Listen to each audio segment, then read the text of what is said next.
que vous pourrez trouver dans toutes les bonnes librairies. Et donc je cède la parole tout de suite à Isaac.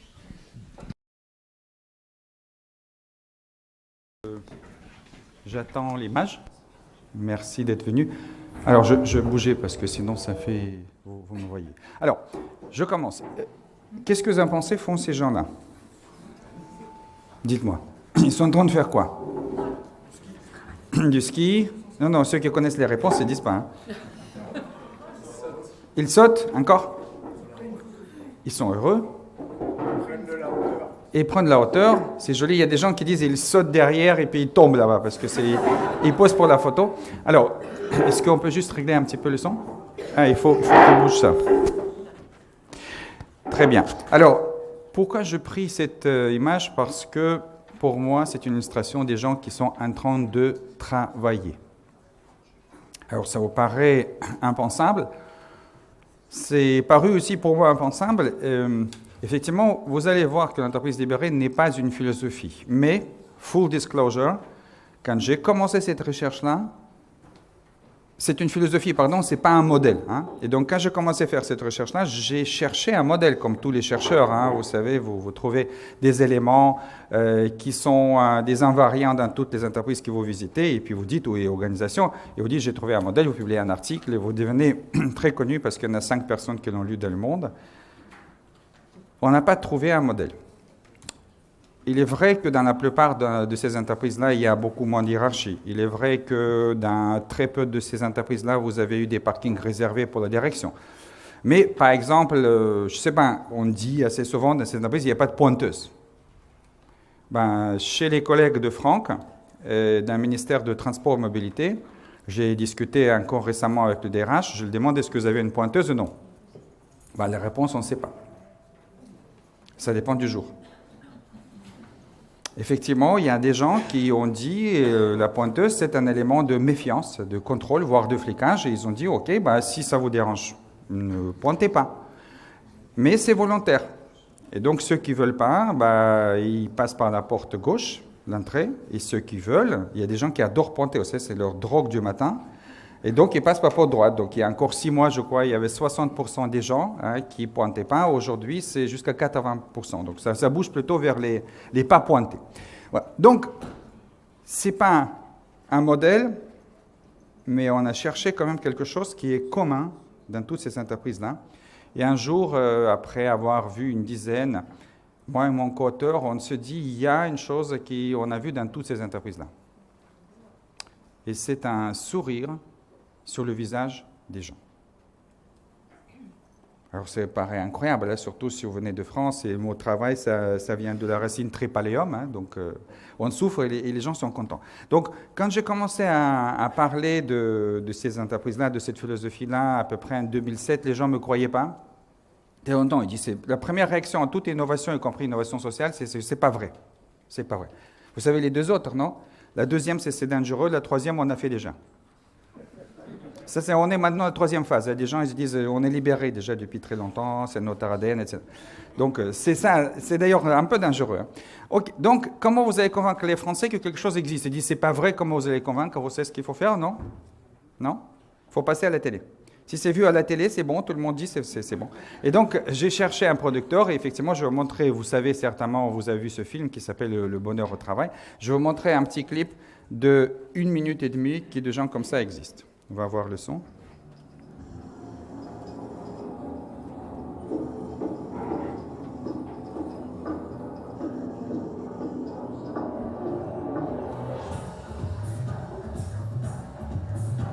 On va dire que je vais faire de mon jour.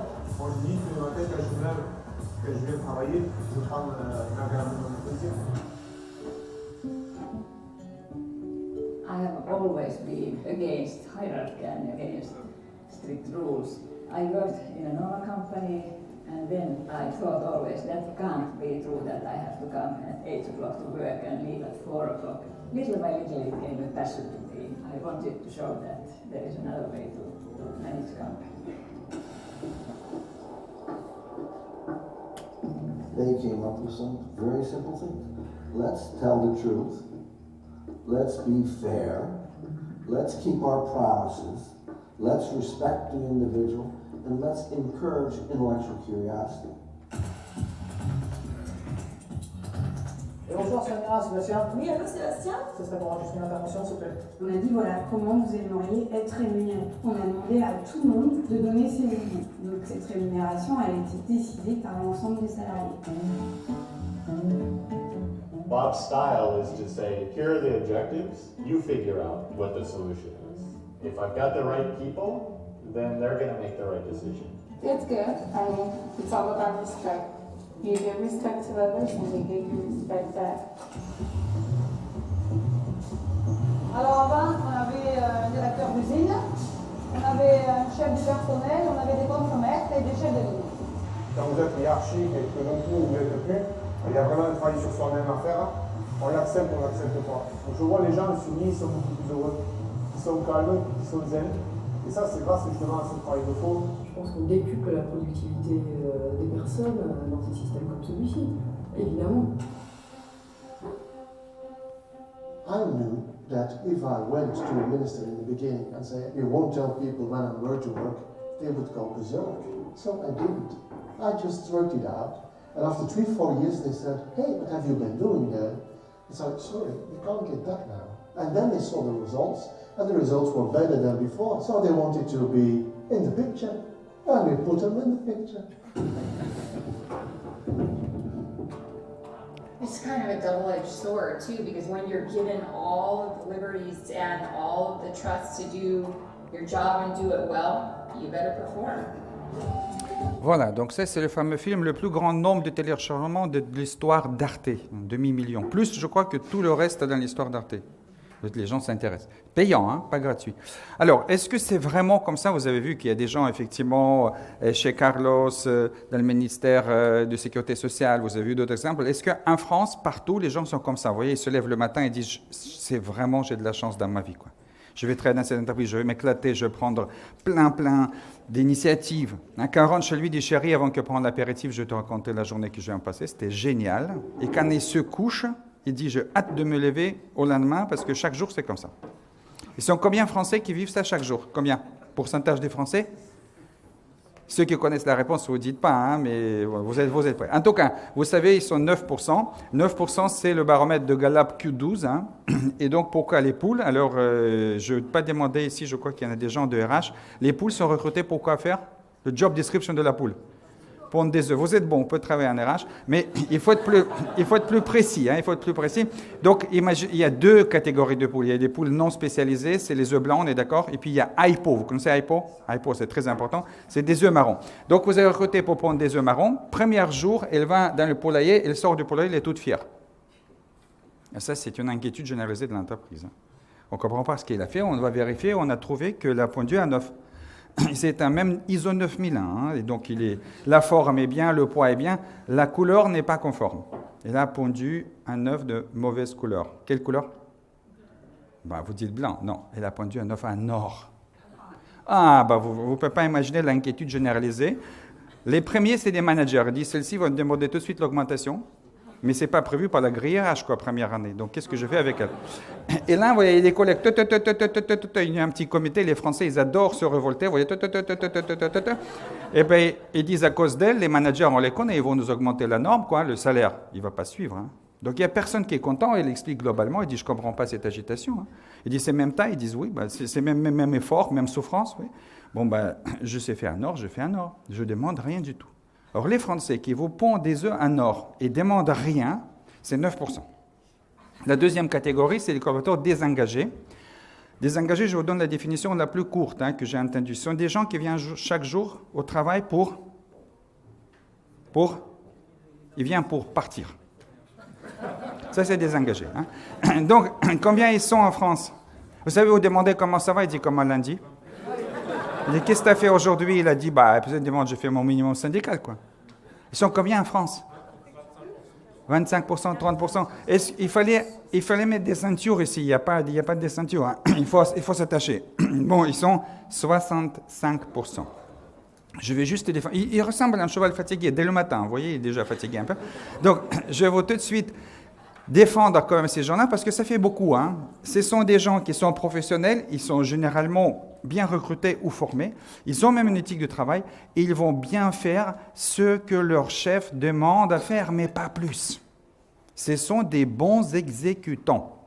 La dernière catégorie, il nous manque 26% qui sont ces gens-là, ni sont engagés ni sont désengagés. Ils sont qui? Ils votent Macron? Qui sont ces gens-là? Ça, c'est des blagues locales, hein, Franck. Bon, alors je vous montre qui sont ces gens-là. C'est le langage politiquement correct de Gallup. On les appelle activement désengagés.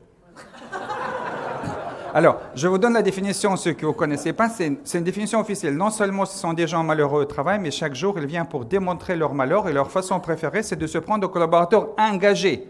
Donc, on les appelle des toxiques, des nocifs, des boulets, tout ce que vous voulez. Et donc, je les compare à des renards. Un renard, s'il voit une poule qui a pondu un œuf en or, c'est bien pour un renard? Ben, c'est pas bien du tout. Donc, elle court comme ça, elle dit, c'est toi qui as pondu un œuf en or? Elle dit, oui, ben, je vais te manger pour le déjeuner, là. On règle ton compte. Donc, vous avez compris à peu près la situation en France. Je vous montre juste comparaison, parce qu'on va parler aussi des administrations. Cette situation-là aussi se reflète par le fait que les gens ne sont pas très très bien au travail. Évidemment, regardez un indicateur. Sur un arrêt de maladie, c'est un indicateur. Vous voyez, donc secteur privé, il est un petit peu meilleur, mais globalement, c'est partout, on voit des conséquences de cette situation-là. Alors, je vous montre encore un petit indicateur, parce qu'il y en a quand même pas mal de personnes d'administration. Un autre indicateur, je pris ça dans la Gazette. Hein. Absentéisme pour raison de santé dans les collectivités locales. Moyenne 8,7. Des communes plus de 10 agents, moins de 10 agents, pardon. Donc de petites communes, 6,4. Dès que vous allez dans des grosses structures, et il y a des mairies comme ça, qui ressemblent comme ça, hein, je n'ai vu. Hein. Ne pensez pas que c'est qu'à Moscou. Donc plus de 350 agents. Il y a 10,4. Donc, le plus c'est gros, le plus c'est anonyme, le plus c'est etc., et plus vous avez des problèmes. Que le pourcentage de visites chez les généralistes dû au stress au travail. Qu'est-ce que vous en pensez? Vous avez vu ça?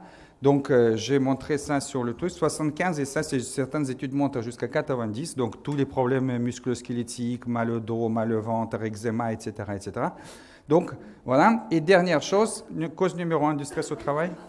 Alors, vous dites, Monsieur Goetz, vous êtes quand même pas très très bon conférencier, vous donnez la réponse. Le manque de contrôle sur ses tâches et tension avec la hiérarchie. Numéro 1 de stress. Donc, ça vient d'où, on peut se poser, hein, de cette situation. Et donc, si vous vous rendez compte, globalement, voilà le diagnostic que j'ai fait, on a fait très, très rapidement. Qui est ce monsieur-là? Ce monsieur-là, c'est normalement quelqu'un qui est un patron, soit d'une PME, soit d'une unité opérationnelle, d'une mairie, d'un hôpital, etc., et qui se rend compte de cette situation-là et qui veut changer ça. Il veut avoir le taux de salariés engagés qui est peut-être à 70-80%.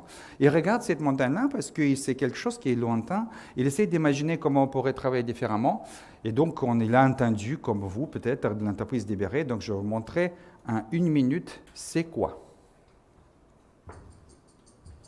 Alors, une entreprise libérée, c'est quoi? Eh bien, c'est une entreprise où les salariés sont libres et responsables d'entreprendre toutes les actions qu'ils estiment les meilleures pour l'entreprise. Après tout, qui mieux que le salarié sait comment faire le travail du salarié? Partant de ce principe, existent les procédures, les contrôles, la surveillance et la hiérarchie qui les entretient. Les dirigeants et les managers n'ont plus rien d'autre à faire que de se mettre au service des salariés. Un peu comme un jardinier se met au service de ses plantes. Bon, évidemment, pour que cette absence de hiérarchie ne devienne pas l'anarchie au bout de 10 minutes, ça demande une vision d'entreprise exaltante, que chacun s'approprie, quelques règles de savoir-vivre, et aussi de la part du dirigeant un peu de travail sur son écoute. Voilà ce qu'est une entreprise libérée. Alors maintenant, sachant qu'en plus d'être des références en termes d'épanouissement au travail, ces entreprises surperforment, et ça quel que soit le secteur d'activité ou le continent. Forcément, ça fait réfléchir. Mais là, c'est la fin. Voilà, ça s'appelle teasing, vous avez compris. Donc, vous comprenez que c'est une philosophie, la définition, hein, qui est autour de 2 concepts philosophiques. Liberté et responsabilité. C'est très important, parce que sans responsabilité, la liberté devient l'anarchie, mais on ne peut pas demander, comme dans beaucoup d'entreprises, des gens d'être responsables sans aucune liberté du comment. Donc, deuxième chose, mais ce n'est pas un modèle, vous n'avez rien entendu qu'il y a, etc., il y a nulle part, bon, c'est un petit peu dit qu'il y a moins d'hierarchie, mais en principe, Il n'y a pas des caractéristiques que vous avez entendues dans la définition. Il n'y a pas de méthode. Il n'y a pas de méthode comment le construire. En réalité, c'est un chemin à co-construire et chaque entreprise, voire chaque unité opérationnelle dans des grands groupes ou dans des grandes administrations doit trouver leur propre chemin. En revanche, il y en a des questions qui sont une sorte de diagnostic qui est commun à toutes les organisations. On va le poser ensemble très vite. Première question, qu'est-ce que vous en pensez? 91% de salariés en France qui sont soit désengagés, soit activement désengagés. Est-ce qu'ils étaient comme ça le premier jour où on les a recrutés? Ils étaient déjà comme ça ou non? Alors, parce que sinon, je me tourne vers des gens qui travaillent en RH pour voir comment on recrute. Normalement, on recrute des gens qui sont enthousiastes, motivés, engagés. On est d'accord? Deuxième question, qu'est-ce qui arrive? Et ils se comportent comme des poules qui pondent des œufs en or. Je suis sûr que beaucoup parmi vous qui sont des managers, vous vous rappelez de ces gens-là qui, les premières semaines, viennent vous voir et disent « Monsieur, si on change ça, on peut réduire des coûts de 5 000 €, on peut augmenter de 10% la productivité, etc. » Pourquoi 2 semaines ou 2 mois plus tard, tout d'un coup, un jour, quand vous passez, vous dites bonjour à toutes les personnes, il y en a une personne qui vous regarde comme ça et ne vous répond pas. Il dit « Ça va, madame ?» Et puis tout d'un coup, devant vous, il y a une transformation, c'est science-fiction. Hein. C'était une magnifique poule, vous vous rappelez, avec des belles plumes. Et tout d'un coup, le plume commence à devenir de plus en plus grise, ressemble à des poils d'un cheval, et commence à prendre du poids, devient de plus en plus grosse, et il s'écroule au milieu du bureau. Et vous avez un gros cheval. Il y avait, juste 1 minute avant, c'était une poule. Et elle vous dit, « Monsieur, dites-moi ce que je dois faire et je le ferai. » Qu'est-ce que se passe dans l'entreprise? Qu'on a vous savez, le War for Talent, et on a des talents qui durent 2 semaines, après vous avez des gros chevaux allongés au milieu du bureau. Qu'est-ce qui se passe dans les entreprises? Et donc, c'est la question, globalement, c'est qu'est-ce que vous faites quand les gens sont un petit peu comme ces fleurs-là, démotivés ou activement démotivés? Alors, qu'est-ce qu'on fait dans la plupart des entreprises? On utilise des incentives. Est-ce que vous allez, si vous êtes un jardinier, proposer un BlackBerry? Bon, personne ne veut BlackBerry aujourd'hui. Samsung, les gens aussi ne veulent pas, ça explose. Alors, est-ce que vous proposez un iPhone avec le coq rouge pour cette fleur pour qu'elle lève la tête? Ça s'appelle des incentives, vous allez le faire. Ou un bureau avec une fenêtre, un étage supérieur. Elle toujours ne lève pas la tête. Pour qu'elle soit belle, qu'est-ce que vous allez faire? L'arroser, d'autres propositions? Le soleil, des engrais. Pourquoi? Parce que vous agissez comme un bon jardinier. Hein? Un bon jardinier, il a 2 qualités. Première qualité, s'il a acheté une fleur et qu'il y a un potentiel, parce qu'il a vu que ça peut être beau, mais ce n'est pas dans son jardin, la faute est à qui? À lui. À lui. Deuxième chose, il ne fait pas son travail. C'est quoi son travail? C'est de satisfaire les besoins physiologiques de cette espèce d'insectes qui sont 3, de l'eau, des minéraux, et des engrais, et pas toujours plus, hein, exactement l'optimum. En l'occurrence, pour les tulipes, il faut moins d'eau, hein, et elle est contente. Donc, la même chose, cette philosophie, encore une fois, je vous parle d'entreprise libérée, applique, et ça, c'est une vision qui vient du monde chinois de plusieurs millénaires, applique aux êtres humains, nous aussi. Si seulement on évolue dans un environnement où nos besoins, mais ce qui nous distingue évidemment, c'est qu'on a des besoins psychologiques, s'ils sont satisfaits, on n'a pas besoin de nous motiver, on doit être auto-motivé. Exactement comme un gamin, si vous avez un garçon de 10 ans, on est au mois de mai, il rentre de l'école, il fait beau, hein, il fait ses devoirs rapidement, il prend le ballon avec 5 copains, il joue jusqu'à quelle heure? Il fait beau, hein, au mois de mai, jusqu'à quelle heure il joue? Il rentre quand? Au coucher de soleil. Et il peut même à partir de 8 heures avoir faim. Hein. Donc il continue de jouer en ayant faim, parfois il se blesse, il dit je ne vous quitte pas, je reste avec vous. Donc vous savez, je torpille Maslow là ici. Hein. Donc pendant plusieurs heures, il a faim, et il a mal, et il continue de rester avec ses copains et jouer. Pourquoi le fait-il? Pourquoi? Parce qu'il s'amuse, parce qu'il prend plaisir avec des copains. Et voilà une question pour vous tous, alors je sais que j'ai à peu près acquis comme public. Hein. C'est une philosophie, c'est encore une autre question. Qui parmi vous pensez qu'on peut prendre du plaisir au travail? Levez la main. Alors, normalement, quand j'entends dans les entreprises, tout le monde regarde le PDG. Hein. Le PDG, quand il lève la main, hop, tout le monde lève la main. Sachez que je suis intervenu sur ce sujet aussi devant les parlementaires, donc députés, sénateurs, ce sujet, ils sont tous levé la main et après ils se sont regardés et disent la première fois qu'on vote à l'unanimité, quoi. Ils étaient perdus. Voilà, je termine pour vous dire que les détails sont dans ce livre et je vais vous juste montrer qu'il y en a 3 éléments à parler. Première, égalité intrinsèque qu'il faut satisfaire. Donc, c'est des besoins psychologiques des êtres humains. Les êtres humains ne veulent pas qu'on les traite comme des êtres supérieurs, mais surtout ne veulent pas qu'on les traite comme les êtres inférieurs. Dans le monde du travail, ça veut dire traiter les gens avec confiance, avec le respect et la considération pour leur intelligence, c'est-à-dire leur capacité de trouver des solutions par eux-mêmes. Hein. Pas le chef qui dit ou qu'il y en a qui appliquer la procédure. Deuxième point, réalisation de soi, les gens, ils ont un potentiel. C'est pour ça qu'ils font de la queue pour la pointeuse, pour dépointer, parce qu'ils réalisent leur potentiel, mais en dehors du travail. Peut-ils réaliser leur potentiel au travail?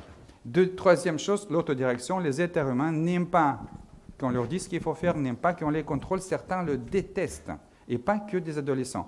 Est-ce que les gens peuvent s'autodiriger, c'est-à-dire entreprendre la meilleure action, projet pour le bien de l'entreprise au travail?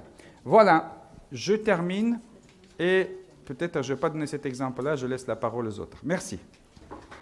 Merci beaucoup, Isaac.